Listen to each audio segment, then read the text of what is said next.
Okay, boys and girls, it's now time for All But Live from the Purple House. Beginning as a late-night science project, a radio show soon emerged, the very one you're listening to right now. We'll be bringing you recordings of our recent live music performances from our grassroots studio at the Purple House. All But Live recordings, still fresh, and being heard by you for the very first time. Also expect to hear interviews with the performers, guest announcers, insights, outsights, lifestyle tips, and archival recordings from our Purple Vault. My name is Ron C. Arson, and I'll be one of your hosts. Stay tuned with me for an hour of Purple. But before we begin, let us first test your speakers.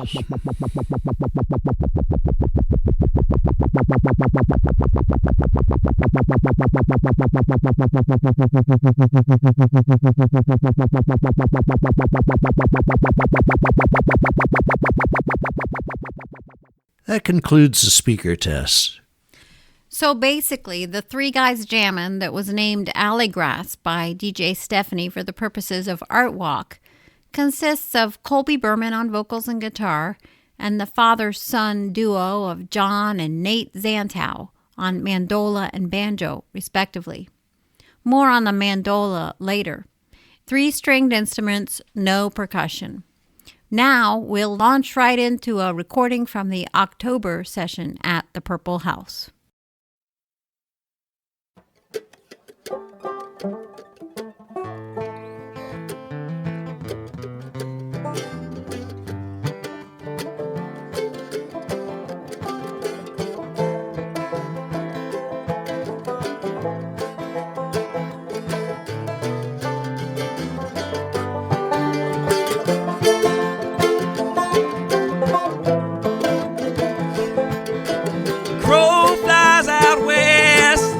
Seeking his own tail, he took a chance to join his mates on the western rails. But the road is long and rocky across the sea of eternal pale, and the clever clown hides a gift so no one can tell. Whoa, whoa, and we're hopping on the last train to Colorado. Whoa, whoa, you gotta leave behind your joy and your sorrow.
He took it right in stride, but he didn't see the outlaw with the 44 at his side. The shots rang true throughout the canyon lands, and then the crow laid down and his blood returned to sand. Whoa, whoa, hopping train to Colorado. Whoa, whoa, gotta leave behind the joy and your sorrow. Whoa, whoa, we're all hopping on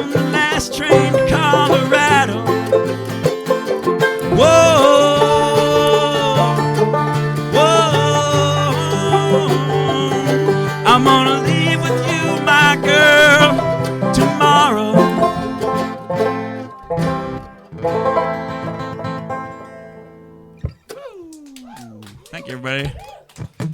Again, we're Alleygrass. Thank you. I really wanted to hear that song again because the first time I heard it, I was thinking of my friend Jeannie, who back in October had rented a budget moving van and was packing that very moment after living her life out in Ames, Iowa, heading out to a western destination. She would have taken Colorado, but she decided on Seattle. When I talked with him later, John explained that he, on the mandola, supplies the rhythm. Now we'll listen to that explanation. In bluegrass, it's pretty traditional. The mandolin does a chop. It's like the function of the snare drum. Really? Yes. Because I thought the banjo is like the closest to the drum. Well, the banjo has a drum head. Yes, that's true. But it's the way it's played is not really percussive in the same way as the mandolin is. I can give you a little example here. It really doesn't have much of a tone. It's mostly just that. You see, you have to kind of just mute it with these fingers. Reggie Greenlaw calls that the everything chord on mandolin. Exactly. So anyway, you mix that in with a regular rhythm, and you get that extra percussive pop. That's my job. Anyway, Jeannie and I shared a lot of things, including a love of the Grateful Dead.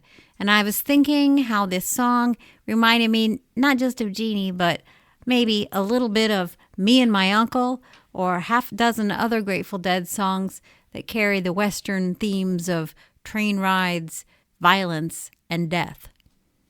That's just me. Everybody has their own associations with songs, none more so than Colby Burhan, the author of the song. Here's Colby. That's probably one of the oldest songs I've written. I probably wrote it about 10 years ago, and it's just about a journey a lot of people go on and it might not work out, you know? And when I was growing up in college and high school, it seemed like everybody was going to Colorado. Everyone wanted to move to the mountains for obviously all kinds of reasons. I mean, Colorado's beautiful. The Front Range was booming right then, as it is still.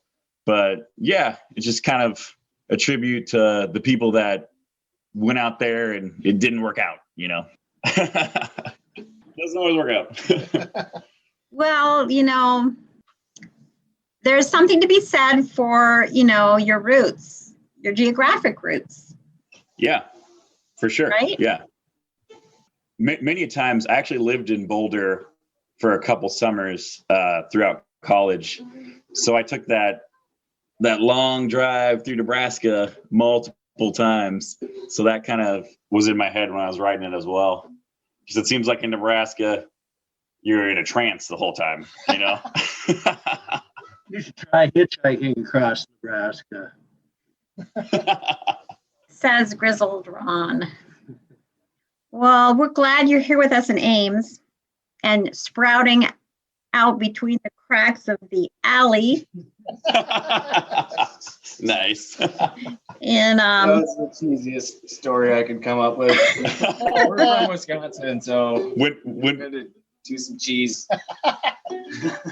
Yeah, it was good for a laugh the first time we heard Alleygrass on KHOI. There is grass growing. There was grass in the alley. I want to point out there was grass growing in the alley. But it never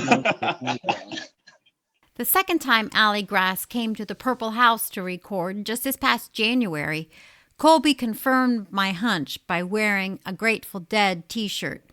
We were up in the birdhouse looking down on the musicians in the pit, which gave us a great vantage point for Colby's music stand, which had on it a sheet of music titled Girl from Fenario. Those of you who know the Dead's repertoire know that the fictional locale, Fenario, features in 2 songs of theirs. And so, of course, I was like, oh my gosh. I mean, literally, the Deadhead part of me merged with the Valley Girl person who I didn't even know I harbored, who says, like, oh my God, but then reins it in at the last minute to say, oh my gosh, instead. Here's me talking to the band about that song. Oh my gosh. This is like fan fiction for Grateful Dead heads, except it's fan music, right? Yep, for sure. Yeah. We're all definitely big Deadheads. And kind of, so I wrote that one kind of with that in mind, thinking, where is this place? This place doesn't really exist. It's in some like distant land, mythical. So that's kind of like the vibe of Fenario, I guess. When I went into writing it, we kind of had that vibe of it. So yes, the song cracks me up.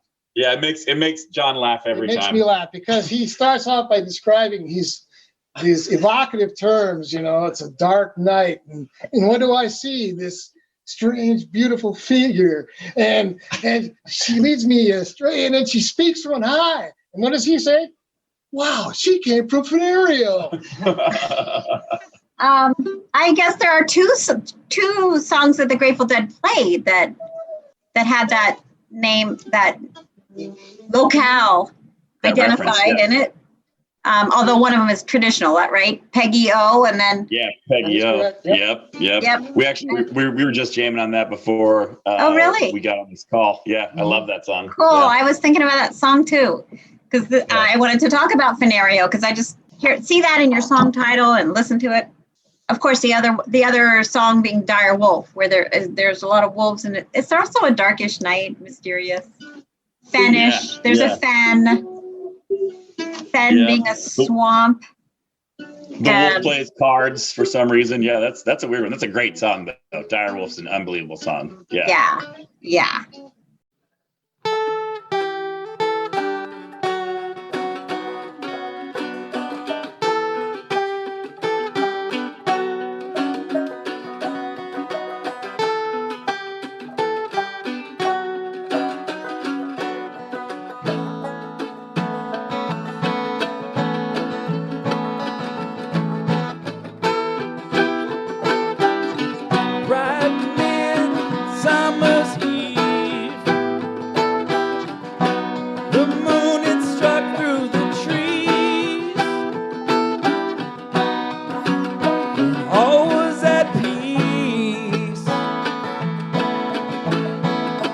What did I see? Dark and glowing figure, surrounded in leaves and curls. She had in her hand a map of distant lands.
You were up in the bird's nest, though, weren't you? For a little bit there. I heard it live. That bird's nest is really wonderful because, there were moments when the vibrations were just like coming up through the floor, and it was like the actual experience of listening to live music, even though we are all but live here from the Purple House.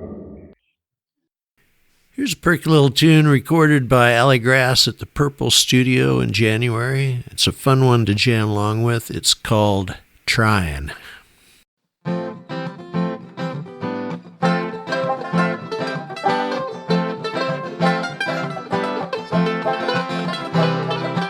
I've been trying, I've been crying, trying and crying so long. And there's one way in and no way out, 'cause I'm trying and crying so long. Like a train going 85, we were bound for destruction, but our dreams were high. Tight corners and rusted rails, just another long trip that's bound to derail.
And that sound means it's time for a moment of clarity.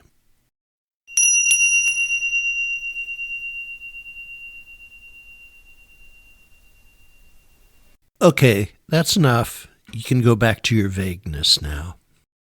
Name our album Live at the Purple House? Yeah, we're live. Live, not live. Live, not live at the Purple House. It's definitely going to be a props to Ron's Room is going to be the name of the album for sure somehow. Why not music from Big Purple? There you go. Hey! Mother of In other words, this is KHOI. Over the years, the Purple House has become a bit of a musician's drop-in center. A notable recent drop-in to the Purple House was Bill Morrison, and rightly so. Bill is part of the Purple House story. It was Bill that I hired in 2010 as the carpenter to build a southern addition to my house, which later became the Purple House Studios. In 2010, I wanted a sun porch to utilize what limited southern exposure my house had. Well, that got done. It was a small space, but certainly not without some interesting features. But 10 years after the construction, that space hadn't found a clear function, and some construction details had yet to be finished. Not long ago, Bill and I finally finished those construction details. That being done, I hastily set up an ad hoc studio. One day, Bill didn't bring his carpentry tools. He brought his guitar and a cover song that he really liked. He proceeded to play one of the last songs that John Prine had written. I hadn't heard Summer's End before, but I was immediately hit with his poignancy. Bill tends to favor slower tempos, and it just happened to serve that song very well. We did a couple of rough takes, and we had intended to work out the kinks of the song and re-record it, but time didn't allow, so here's a recording of Bill playing Summer's End, kinks and all.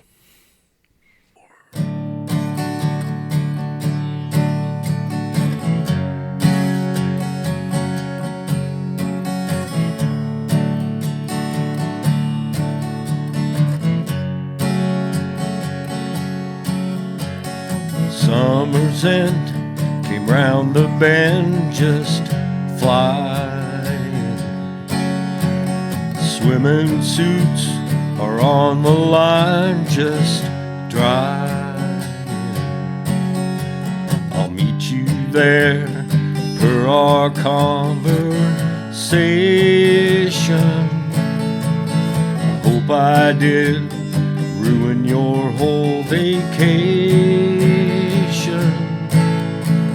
You never know how far from home you're feeling until you watch the shadows cross the ceiling. And I don't know, but I can see it snowing. In your car, the windows are wide open. Come on home. Come on home. You don't have to be alone. Just come on home.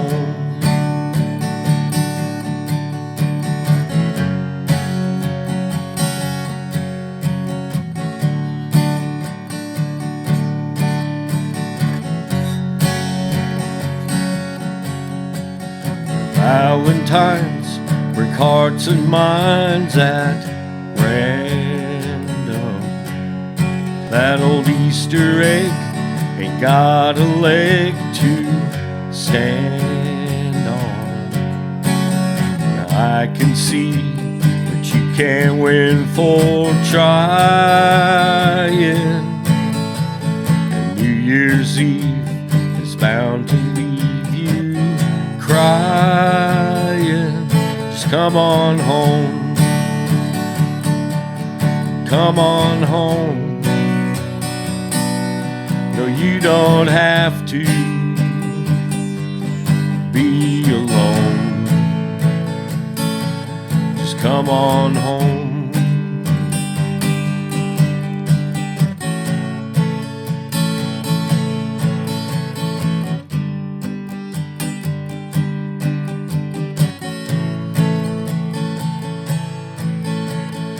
Moon and stars hang out in bars just talking.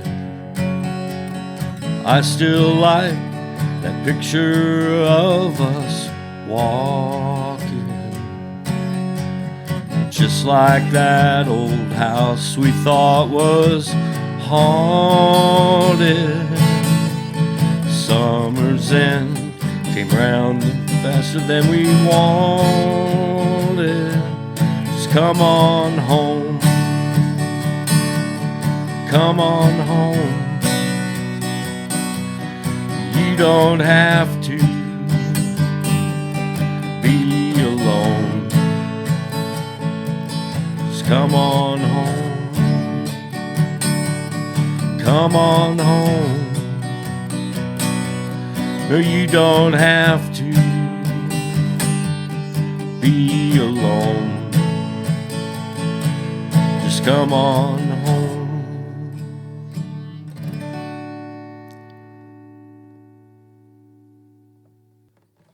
That was a John Prine song you did. Do you like any other John Prine songs? I like all of John Prine's songs. Yeah, I used to play Come Back to Us, Barbara Lewis, Hare Krishna, Beauregard. What a great song to play. What a great name, too. Yeah, full of great lyrics.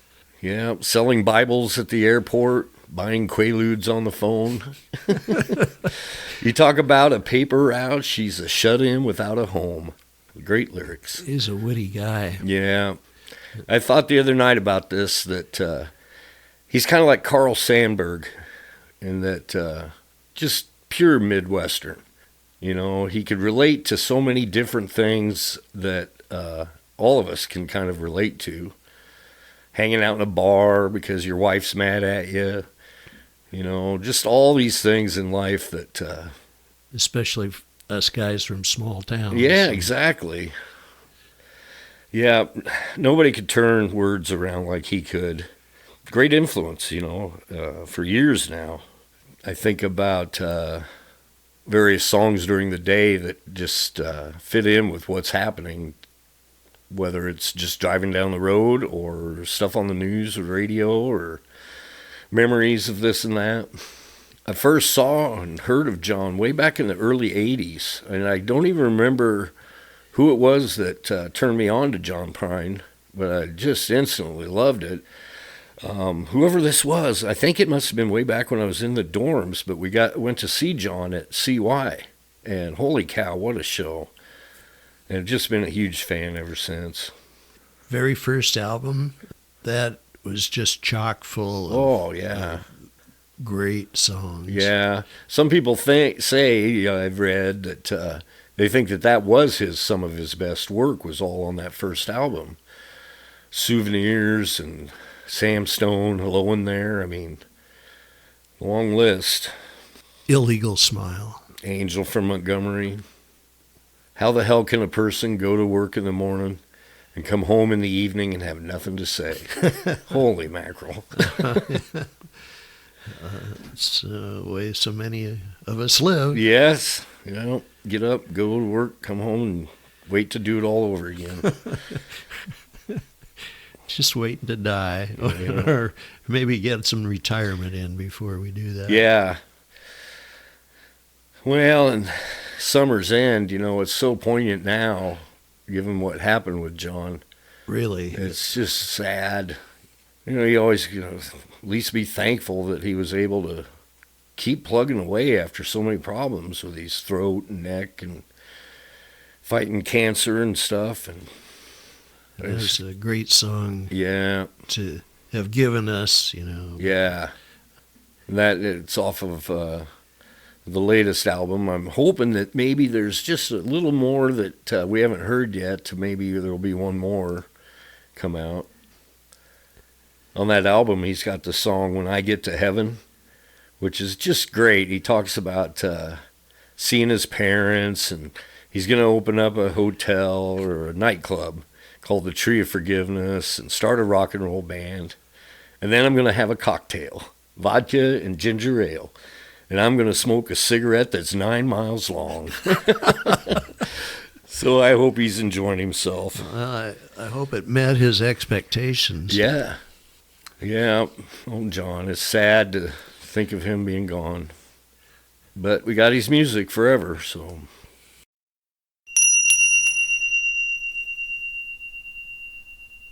And now an audio collage by Dean Erickson recorded this past New Year's Eve at the Purple House Annex. It's called Dogs Barking at a Spaceship.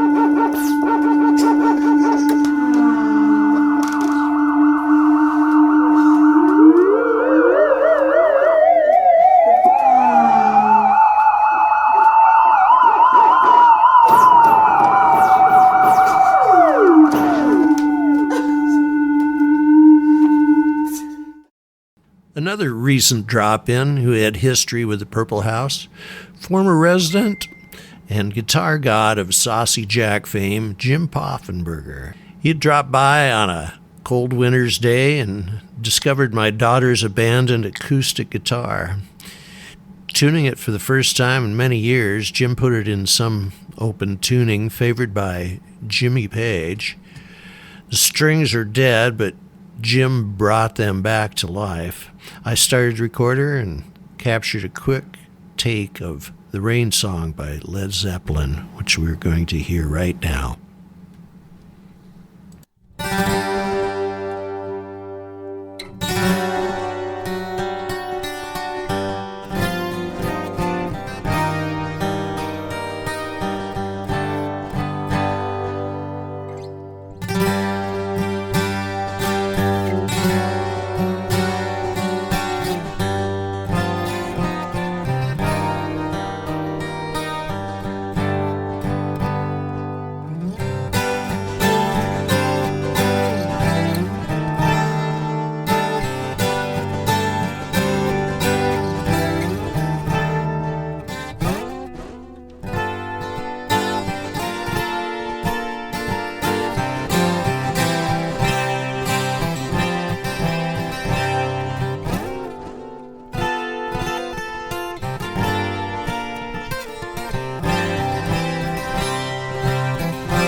And we're back! We're back!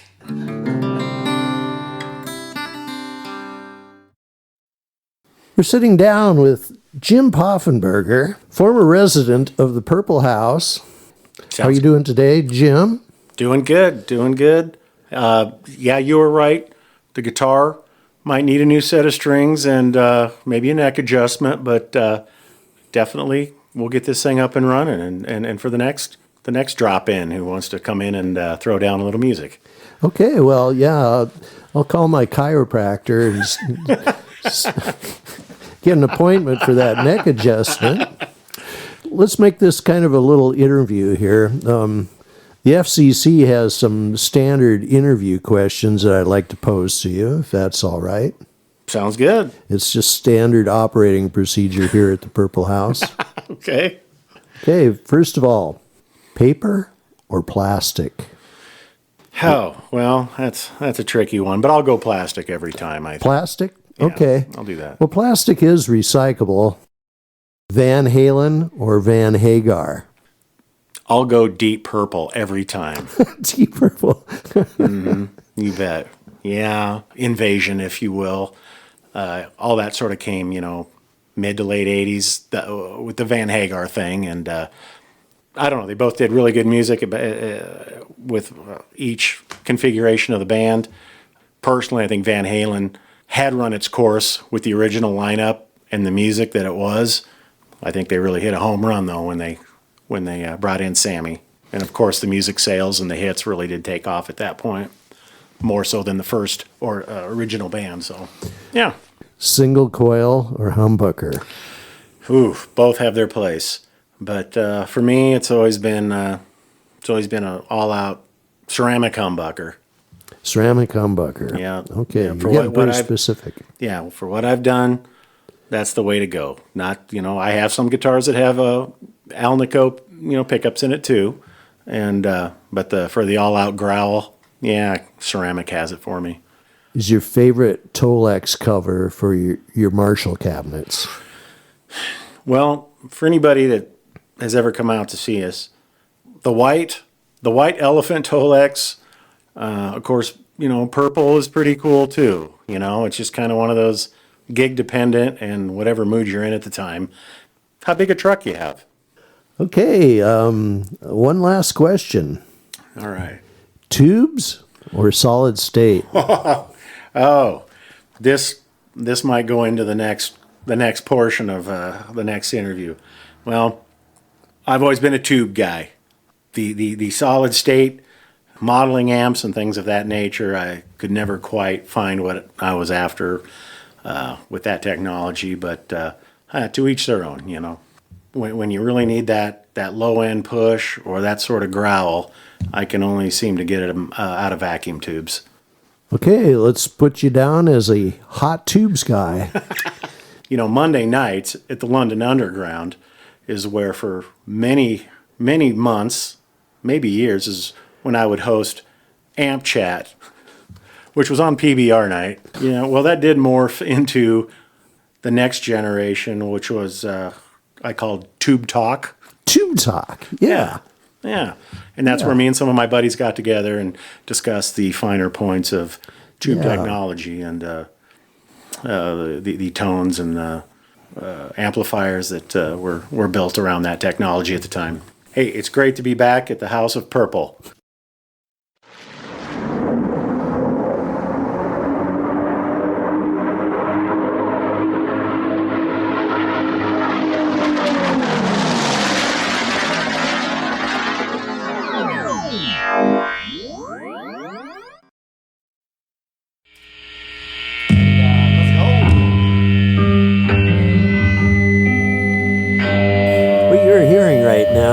An electric mandolin. It's in the hands of one Dipayan Mitra, running through a wah pedal and then plugged into a guitar amp turned up to the brink of chaos. Dipayan operates at the verge of feedback on a fine line where it nearly takes over and sometimes he lets it. In the next episode of All But Live from the Purple House, we'll be hearing more from Dipayan. Until then, this is just a taste.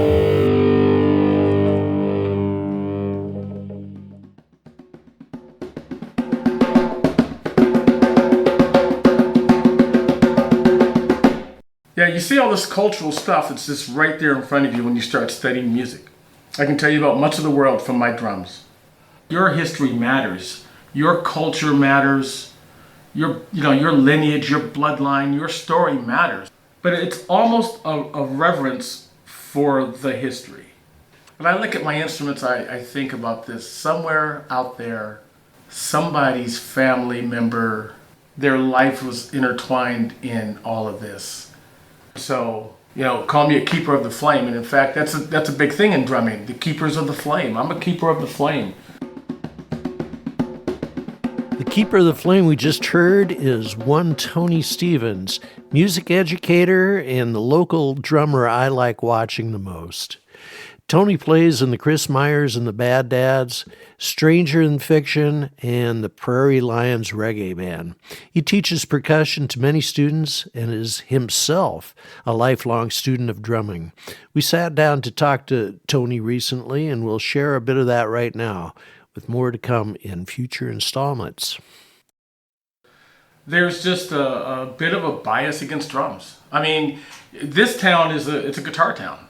You know, yeah. I mean, there are people here who love rhythm and love the drum, but generally speaking, it's kind of like, you know, like if I had a dime for every time somebody saw me playing my djembe and said, "Hey, nice bongo," you know, I'm like going, "Bro, really," you know, and you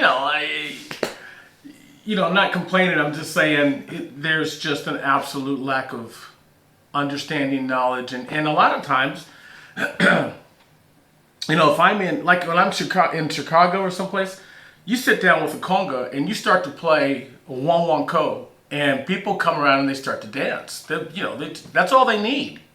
Here, they just walk past you like there's a guy playing the drum, yeehaw, you know, and you know, it's cultural, like, you know. So again, I'm not trying to complain per se. I'm just saying this is a thing you notice. You know, you walk into the music store. And, you know, even in a time like this, in the pandemic, it's hard to get instruments.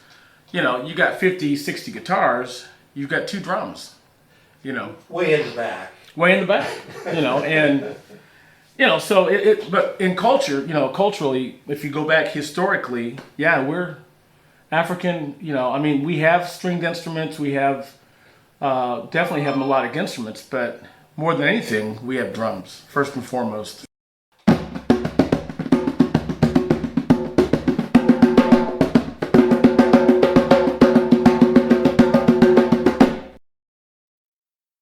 Guitar Town or not, we're going to be hearing more about drums and drumming from Tony. He had an interesting story about the origin of the cajon, and I'll never look at the instrument again the same way. Let's listen. And so, you know, when the Africans were enslaved, and, you know, the great diaspora brought throughout the North America in particular, and they were told the drums were taken from them. What ended up happening, and this is really interesting, an instrument named it's now called the cajon, which is a wooden box. Well, and there's an instrument. Okaja Afrozo was here last year, and they had one, and he's from Ghana. And in Ghana, there is an instrument that is basically a cajon, and I forgot the name, what it's called in Ghana. But so in parts of West Africa, you already had this concept, but many of the Africans who were enslaved, when they got particularly in North America, but, you know, when they got to where they were heading, if the drums were not allowed, what they would do was take wooden crates, because, you know, there's a wooden crate, it's holding dirt or something in the daytime. At night, they could turn it over and sit on it, and they could drum. And so they preserved their rhythms. Then they had them verbally, and they would play them on those crates. And so, you know, if Massa came around, "What are y'all doing?" You know, we're just sitting on the box. He didn't know they were communicating. He didn't know they were preserving the culture. And so that's one of the reasons for me, one of the most revered drums there is that cajon. I have a respect for the history of the instruments. So I want to learn it right. I mean, I get the whole idea of, you know, rules are meant to be broken, and, you know, we learn the structure, then, and now I tear it apart and add it where I deconstruct it the way I want. I get that. But coming at it at first, I want it in me the right way. I want your history matters. Your culture matters. Your lineage, your bloodline, your story matters. But it's almost a reverence for the history. When I look at my instruments, I think about this. Somewhere out there, somebody's family member, their life was intertwined in all of this. Respect that. You know, like I love listening to the old drum masters that are still alive. And in fact, now I'm seeking them out and I'm listening to them, you know. I'm paying for lessons for these guys to just sit and talk to me. I mean, yeah, sure, they're teaching me. If they start, you know, quote, rambling on about the history, I just shut up, put my sticks down, and start writing. Because, you know, this is like world history. This is stuff that, you know, when it's gone, what comes next? You know, and we're going to progress, things are going to change, I get that, but the history matters. How we got here matters. So I want to know how it got here. And when I pass it on, you know, it's like Eddie Van Halen. He took classical string work and made it his own. He did his own thing with it, but he understood the classic. He understood that. He had that. And so He passed that on and the next progression. He didn't just abandon the past and start the new. He took it all with him. He moved it all forward. That, to me, is what you're supposed to do with it.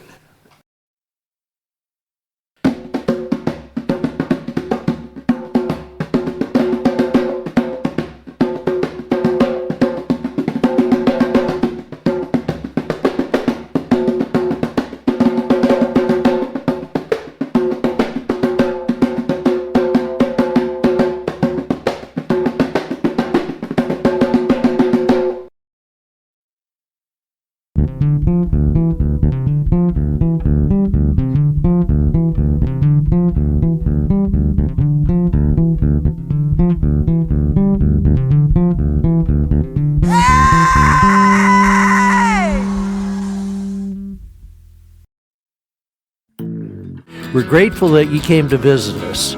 Our theme music is Where You Are by Eric Timmons. Our featured musical group was Alleygrass. Audio collage was by Dean Erickson. We introduced you to Bill Morrison, Jim Poffenberger, Dipayan, Mitra, and Tony Stevens, all of whom will be dropping back to the Purple House for upcoming episodes. In the future, we'll be opening up the Purple Vault to play some archival recordings, and we will continue to bring you more COVID-safe musical offerings. Thanks again for visiting the Purple House. Please exit through the gift shop, and we'll see you next time for another hour of Purple. We will now proceed to briefly explain what we're doing. Here to do that is DJ Persona Non-Greta. We are all but live, almost live, all but live. Air quotes is intended to indicate a kind of simulacrum of immediacy, live music being the holy grail. For reasons we shall not elaborate here, as we're sick and tired of hearing it, live music is out of the picture.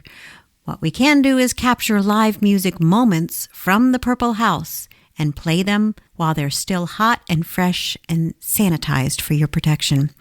It's not a live music broadcast, but some live music was used in the making of the show, all but live. Where? The Purple House, of course, or as its artiste will insist, Thistle. The one painted purple in summer of 2020.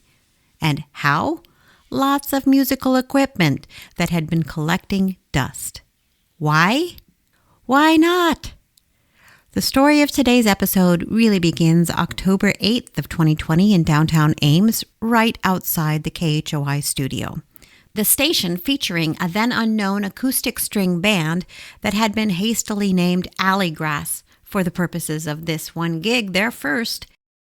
In the weeks and months before, KHOI's DJ Stephanie had noted 3 guys jammin' outdoors in downtown Ames across the street from KHOI. And voila, KHOI had a booking for 2020 Art Walk.